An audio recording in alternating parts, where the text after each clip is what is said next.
السلام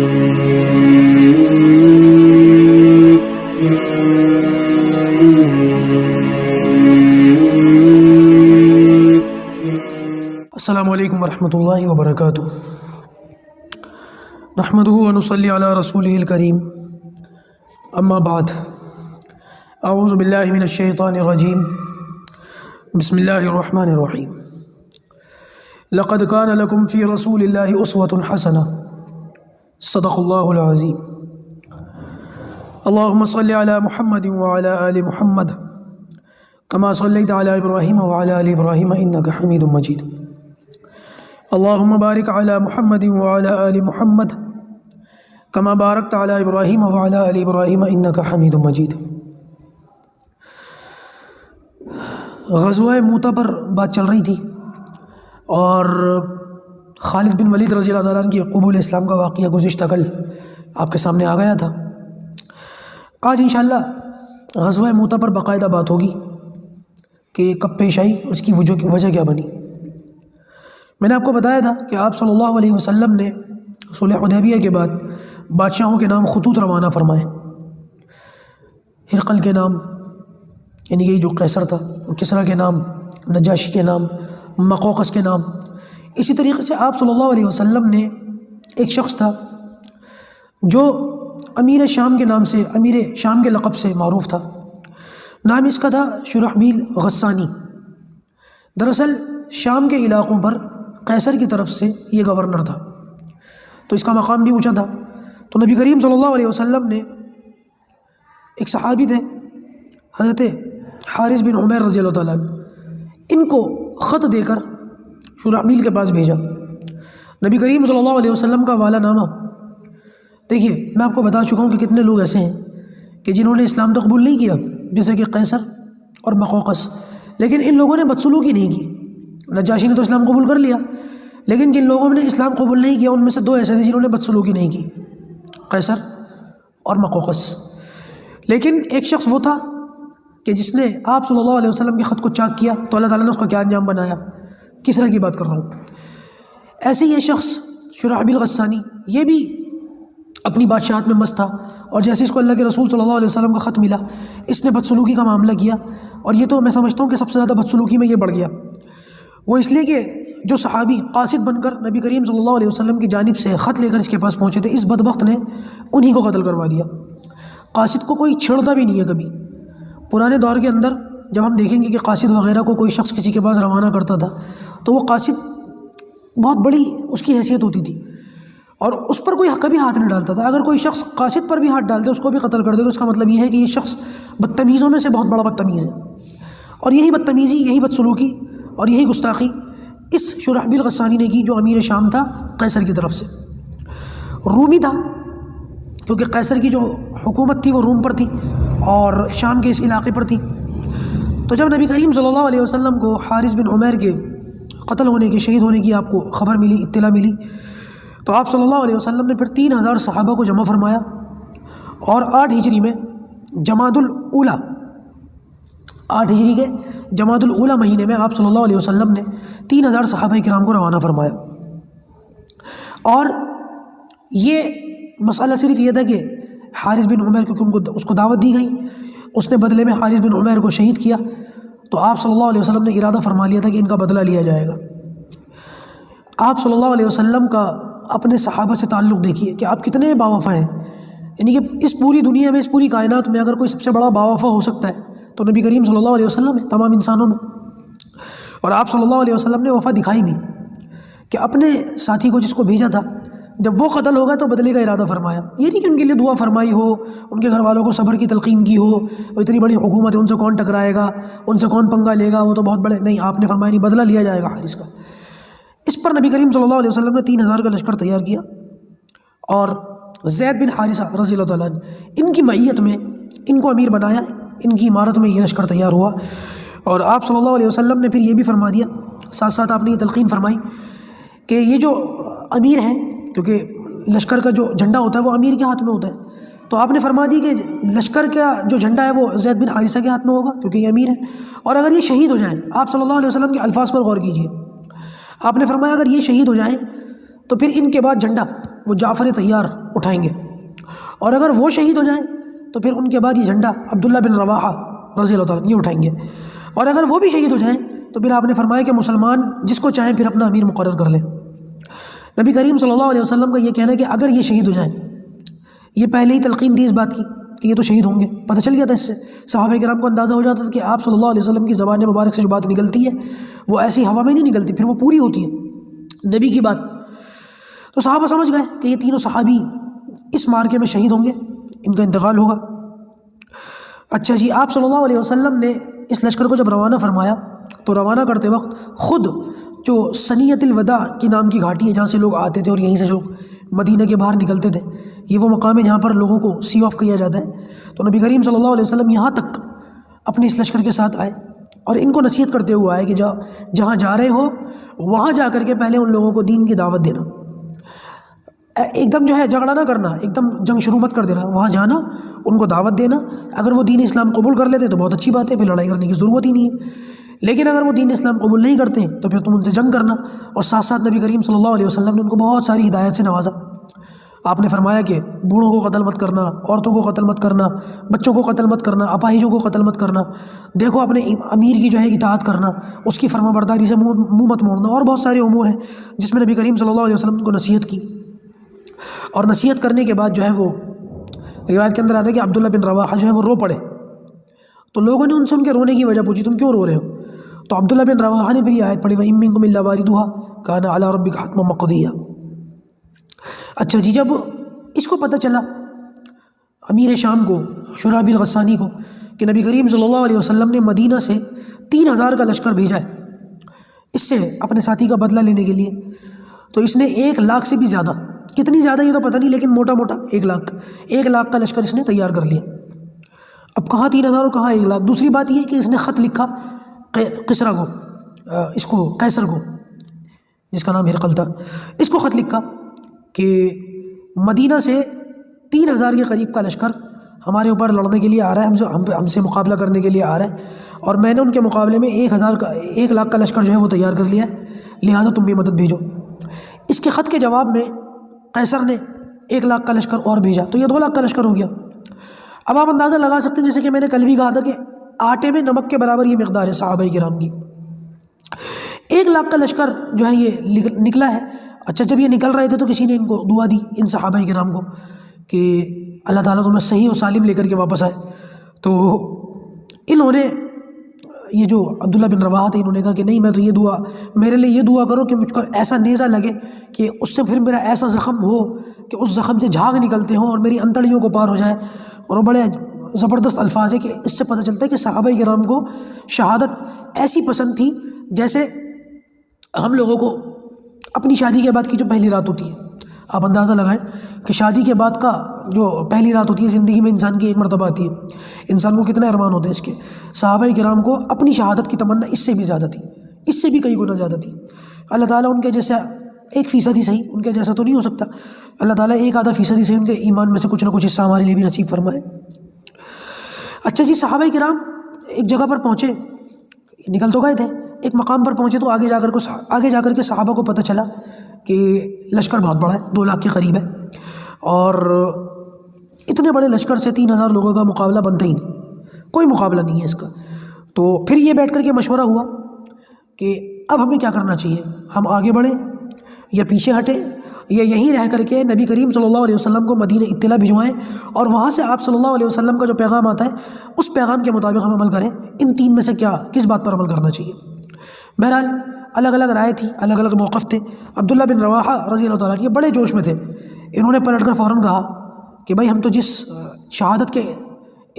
تلاش میں آئے تھے، شہادت کی تلاش میں آئے تھے، وہ تو سامنے کھڑی ہے، اب ہم ایسی باتیں کیوں کر رہے ہیں، اب ہم واپس جانے کی یا مشورہ کرنے کی بات کیوں کر رہے ہیں؟ خدا کی قسم ہمیں تو آگے بڑھ جانا چاہیے، اور ہم لوگ کثرت کی وجہ سے جو ہے پیچھے نہیں ہٹتے، تعداد کی وجہ سے ہم لوگ پیچھے نہیں ہٹتے۔ ہماری طاقت کثرت یا تعداد نہیں، ہماری طاقت ایمان ہے، ہماری طاقت اللہ پر اعتماد اور یقین ہے۔ اس مشورے کو سب لوگوں نے پسند کیا اور سب لوگ جو ہے آگے بڑھ گئے۔ یہ 3,000 کا دیکھیں معاملہ کس طریقے سے 2,00,000 لوگوں سے جو ہے بڑھنے کے لیے چلے گئے۔ شام کے اندر ایک جگہ ہے موتا، وہاں پر یہ لڑائی ہوئی ہے، کیونکہ اس مقام کا نام تھا موتا، تو اسی لیے اس غزوہ کا نام بھی جو ہے وہ غزوہ موتا ہوا ہے۔ جب لشکر آمنے سامنے ہوا ہے تو سب سے پہلے زید بن حارثہ رضی اللہ تعالیٰ عنہ، کیونکہ یہ لشکر کے امیر تھے، یہ آگے بڑھے اور اپنے ساتھ لشکر کو لے کر کے آگے بڑھے اور لڑتے رہے، جھنڈا ہاتھ میں تھا، گھوڑے پر تھے، لڑتے لڑتے شہید ہو گئے، ان کی جان نکل گئی، روح پرواز کر گئی۔ جب یہ شہید ہوئے، گھوڑے پر سے گرے، تو ان کا جو علم تھا، ہاتھ میں جھنڈا تھا، وہ بھی نیچے گر گیا۔ حضرت جعفر طیار، حضرت علی رضی اللہ تعالیٰ عنہ کے بڑے بھائی، ان کو طیار کیوں کہتے ہیں؟ طیار کے معنی پر یا اڑنے والا، کوئی یہ طیارہ بولتے ہیں ہوائی جہاز کو عربی کے اندر، پر اور یہ جو فلائنگ آبجیکٹ ہوتے ہیں ان کو طیارہ بولتے ہیں، طیار بولتے ہیں پروں کو، تو ان کو جعفر طیار کہتے ہیں۔ اس کی وجہ یہ ہے، اب یہ وجہ ہے اس کی کہ جب زید بن حارثہ شہید ہوئے تو یہ آگے بڑھے اور انہوں نے ہاتھ میں جھنڈا لے کر کے مقابلہ شروع کر دیا۔ یہ لڑتے رہے، ان کے بارے میں آتا ہے کہ جب یہ لڑ رہے تھے تو لڑتے لڑتے ان کا ایک ہاتھ کٹ گیا، پھر ان کا دوسرا ہاتھ کٹ گیا، دوسرے ہاتھ میں انہوں نے جھنڈا اٹھا لیا تو پھر دوسرا ہاتھ کٹ گیا۔ اس کے بعد انہوں نے گود میں گھوڑے سے اتر گئے تھے اور گود میں جھنڈا لے لیا، گود میں جھنڈا لے کر کے لڑتے رہے، مقابلہ کرتے رہے، حتیٰ کہ اس حالت میں کئی ان کے جسم پر زخم آئے اور اسی حالت میں ان کی شہادت ہو گئی، یہ بھی انتقال کر گئے۔ ان کے بارے میں یہ آتا ہے کہ جب ان کے دونوں ہاتھ کٹ گئے تو نبی کریم صلی اللہ علیہ وسلم نے صحابہ کرام سے فرمایا کہ جنت میں اللہ تعالیٰ نے اس کے 2 پر لگا دیے اور یہ فرشتوں کے ساتھ جنت کے اندر اڑتا پھرتا ہے۔ اس کے بعد جھنڈا اٹھایا عبداللہ بن رواحہ نے، اور عبداللہ بن رواحہ رضی اللہ تعالیٰ عنہ کے بارے میں آتا ہے کہ ان کے ہاتھ میں کوئی ہڈی تھی اور کسی نے ان کو وہ ہڈی دی تھی کہ یہ چوس لو، کئی دنوں سے بھوکے تھے، فاقے میں تھے، تو اس کے اندر کچھ جیسے ہوتا ہے نا ہمارے یہاں شوربے والی ہڈی ہوتی ہے، اس کو چوستے تو کچھ رس نکلتا ہے، تو کسی نے کہا آپ یہ چوس لو، آپ کو کچھ افاقہ ہوگا، تو وہ چوسنے لگے اور چوستے چوستے کہتے ہیں کہ میرے نفس نے مجھے پکارا، للکارا، غیرت دلائی کہ لوگ ایک ایک کر کے شہید ہو رہے ہیں اور تجھے یہاں پہ دنیا کے مزے پڑے ہوئے ہڈی چوس رہے ہیں۔ کہتے یہ بس میرے دل میں یہ بات آئی، میں نے اس ہڈی کو پھینک دیا اور جیسے ہی میں آگے بڑھا تو ایک لمحے کے لیے میں ٹھٹک گیا، مطلب کیا تھا، کیسے معاملہ تھا، یہ تو سمجھ میں نہ آنے والی بات ہے، لیکن رک گئے، ٹھٹک گئے۔ کہتے ہیں کہ اس ٹھٹکنے کے بعد میرے نفس نے مجھے پھر دوبارہ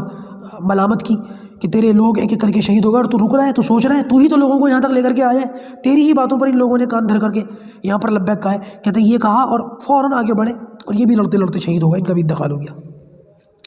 اس کے بعد وہ جھنڈا جو ہے گر گیا اور یہ جھنڈا پھر آخر میں خالد بن ولید رضی اللہ تعالیٰ نے اٹھایا اور ایسی جمع مردی سے، ایسی بہادری سے یہ لڑے کہ 3000 کے لشکر کو 2 لاکھ کے لشکر پر انہوں نے فتح دلا دی۔ مسلمانوں کو بڑی زبردست کامیابی ملی اس کے اندر۔ اچھا جی، ادھر تو یہ مارکا چل رہا تھا شام کے اندر، سینکڑوں کلومیٹر کا فاصلہ ہے مدینہ سے۔ ادھر نبی کریم صلی اللہ علیہ وسلم کے بارے میں یہ آتا ہے کہ جس دن یہ مارکا شام کے اندر چل رہا تھا، اسی دن نبی کریم صلی اللہ علیہ وسلم منبر پر بیٹھے ہوئے تھے، صحابہ کرام کو جمع کر لیا تھا، صلاۃ الجامع یعنی کہ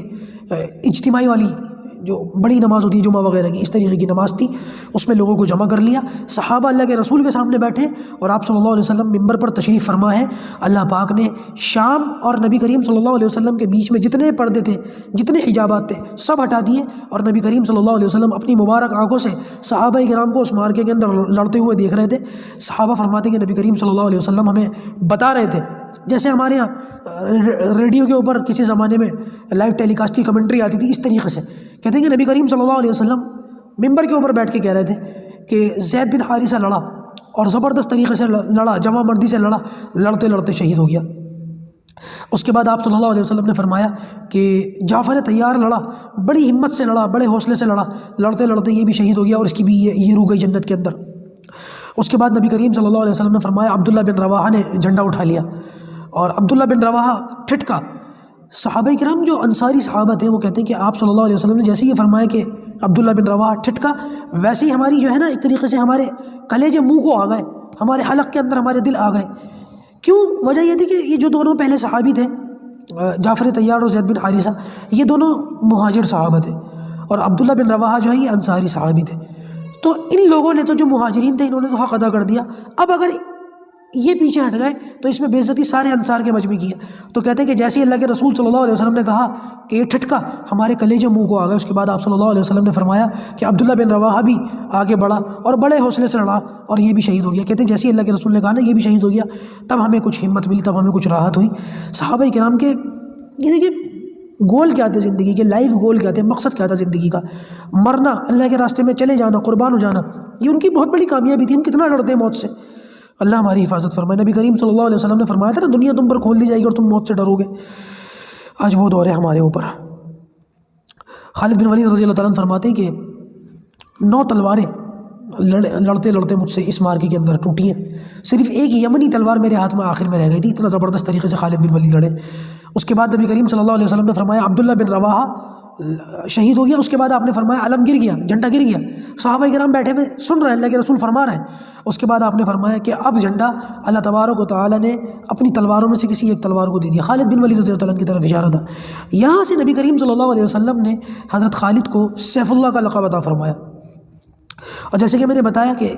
سیف اللہ کی تلوار، ان کی تلوار 9 تلواریں تو توڑ دی انہوں نے ایک ایک کر کے، اور ان کی زبردست طریقے کی ہوشیاری جس سے مسلمانوں کو فتح ہوئی وہ یہ کہ سارا دن مسلمان لڑتے رہے، اور جیسے کہ میں نے آپ کو خیبر کے اندر بتایا تھا کہ یہ جو لشکر ہوتا تھا اس زمانے میں اس کے 5 حصے ہوتے تھے، آگے والا حصہ، پیچھے والا حصہ، بیچ والا حصہ قلب، دائیں اور بائیں والا یمین اور یسار، یہ 5 لشکر کے جو ہے حصے ہوتے تھے۔ خالد بن ولید رضی اللہ تعالیٰ عنہ ٹاڑ گئے کہ رومیوں نے کل ہمارے لشکر کو دیکھ لیا ہے، سمجھ گئے ہیں کہ آگے کون لوگ ہیں، پیچھے کون لوگ ہیں، بیچ میں کون ہے، دائیں کون ہے، بائیں کون ہے، سب سمجھ گئے۔ تو لہٰذا خالد بن ولید رضی اللہ تعالیٰ نے کیا کیا، جب رات ہوئی اور جنگ ختم ہوئی، اس زمانے میں رات میں جنگ نہیں ہوتی تھی، سورج ڈوب جاتا تھا، لوگ اپنے اپنے خیموں میں واپس چلے جاتے تھے، جب دوسرے دن سورج نکلتا تھا پھر لوگ آ کر کے میدان جنگ میں دوبارہ لڑائی کرتے تھے۔ تو خالد بن ولید رضی اللہ تعالیٰ نے کیا کیا، اگلے دن جب میدان جنگ میں دوبارہ صفیں لگی تو جو لوگ آگے تھے ان کو پیچھے کر دیا، جو پیچھے تھے ان کو آگے کر دیا، جو قلب میں تھے ان کو دائیں کر دیا، جو دائیں تھے ان کو بیچ میں کر دیا۔ اس طریقے سے تمام لوگوں کی پوزیشن بدل گئی۔ جب رومیوں نے نئے چہرے دیکھے وہ یہ تو سمجھ نہیں پائے کہ جو لوگ آگے تھے کل وہ پیچھے چلے گئے، ان کو یہ پتہ ہی نہیں چلا۔ ان لوگوں کو ایسا لگا کہ کل جو لشکر آیا تھا لڑنے کے لیے وہ تو دوسرا تھا، اور یہ نئی ٹکڑی آئی ہے، ایک بالکل نئی دم تازی،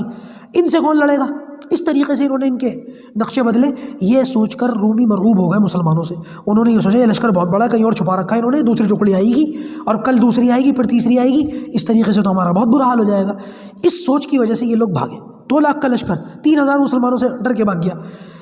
خالد بن ولید رضی اللہ تعالیٰ عنہ ٹاڑ گئے کہ ان کا پیچھا کرنے میں کوئی فائدہ نہیں ہے، تعاقب کرنا، پیچھا کرنا اور پیچھے سے دوڑا دوڑا کے مارنا اور مال لوٹنا، کیونکہ مسلمان جو ہے وہ تعداد میں تھوڑے تھے، معاملہ الٹ بھی سکتا تھا۔ خالد بن ولید رضی اللہ تعالیٰ عنہ کو بھاگتے ہوئے جاتے ہوئے دیکھ کر چھوڑ دیا، جو کچھ مال وغیرہ وہ پیچھے چھوڑ کر کے گئے وہ سب لے لیا گیا، مسلمانوں کے کام آیا۔